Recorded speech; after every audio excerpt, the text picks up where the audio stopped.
Muy buenas tardes y buen comienzo de semana. Vamos a rezar con un pasaje que está al comienzo del capítulo 8 del Evangelio según San Juan. Jesús fue al monte de los Olivos. Al amanecer volvió al templo y todo el pueblo acudía a él. Entonces se sentó y comenzó a enseñarles. Los escribas y los fariseos le trajeron a una mujer que había sido sorprendida en adulterio. Y poniéndola en medio de todos, dijeron a Jesús: Maestro, esta mujer ha sido sorprendida en flagrante adulterio. Moisés en la ley nos ordenó apedrear a esta clase de mujeres. ¿Y tú qué dices? Decían esto para ponerlo a prueba a fin de poder acusarlo. Pero Jesús, inclinándose, comenzó a escribir en el suelo con el dedo. Como insistían, se enderezó y les dijo: Aquel de ustedes que no tenga pecado, que arroje la primera piedra. E inclinándose nuevamente, siguió escribiendo en el suelo. Al oír estas palabras, todos se retiraron uno tras otro, comenzando por los más ancianos. Jesús quedó solo con la mujer que permanecía allí, e incorporándose le preguntó: Mujer, ¿dónde están tus acusadores? ¿Nadie te ha condenado? Ella le respondió: Nadie, Señor. Yo tampoco te condeno, le dijo Jesús. Vete, no peques más en adelante. Palabra del Señor. Imagino a Jesús enseñando en el templo, después de haber pasado un rato de oración en el Monte de los Olivos, como según dice Lucas, hacía frecuentemente.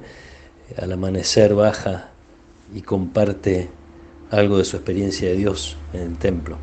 Imagino la admiración, el silencio que se habría provocado en aquel templo ante la palabra de Jesús.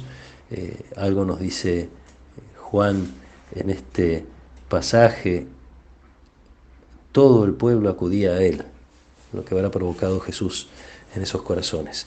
Lejos de eso están los escribas y los fariseos, que están ajenos a esta cosa que Jesús provoca, y lo que tienen en mente simplemente es buscar la manera de ponerlo a prueba y de acusarlo.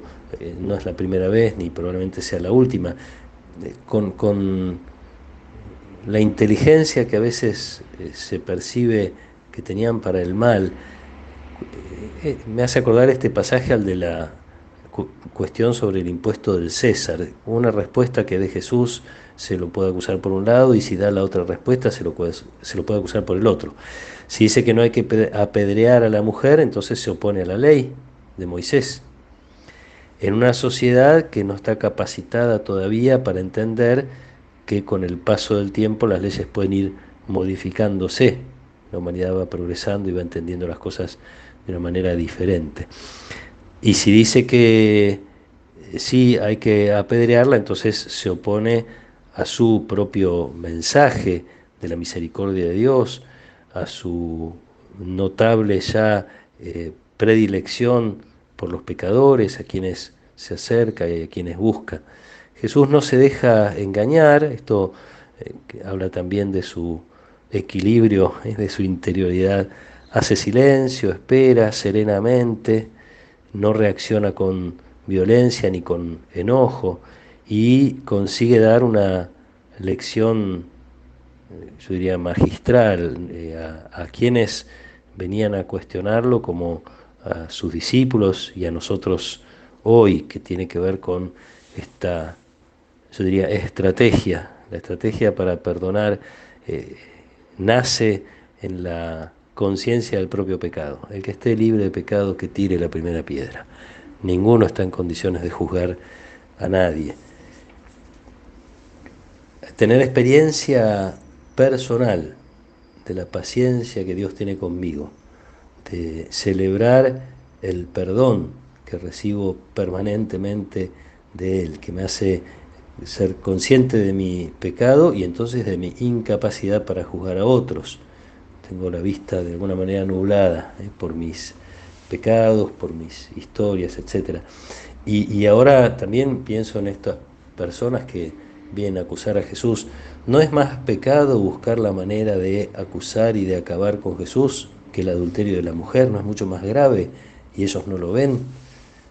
¿Cómo a veces se nos hace tan difícil juzgar, y entonces es como para volver a entender esta realidad de que no hay modo de que nos podamos poner en jueces de nadie. Para esta mujer acusada públicamente está la misericordia de Dios, que es no solamente el perdón, yo tampoco te condeno, es mucho más fuerte que eso, porque inmediatamente viene la invitación a una nueva vida: vete y no peques más en adelante. Lo mismo podría haberle dicho a los escribas y fariseos, si se dan cuenta de la enseñanza que Jesús les quiso dejar, también es para que ellos se conviertan, para que ellos cambien de actitud.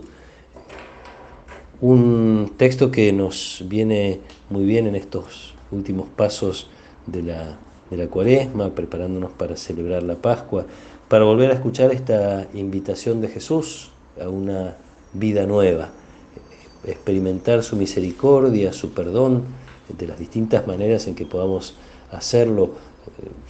A mí me gusta por eso hablar de la paciencia, me gusta pensar que hay personas que todos los días me perdonan porque ya me conocen, porque me aguantan. Cuánto más lo hace Dios, ¿no? Que me sigue regalando la vida a pesar de mis infidelidades, tener conciencia de esta misericordia de Dios sobreabundante sobre mí para entonces celebrar esa misericordia, animarme a pensar en estos cambios que Jesús propone: vete y no peques más, empezar una vida nueva, que es sin duda fruto de la sangre derramada de Jesús. Eso es lo que va a regalarnos Él en la Pascua a cada uno, disponernos a eso, y también que eso nos haga capaces de, como Jesús, aborrecer, decía San Agustín, al pecado y amar al pecador. Que el Señor nos regale esta gracia, estas gracias en este día, y nos conceda su bendición. En el nombre del Padre, y del Hijo, y del Espíritu Santo. Amén.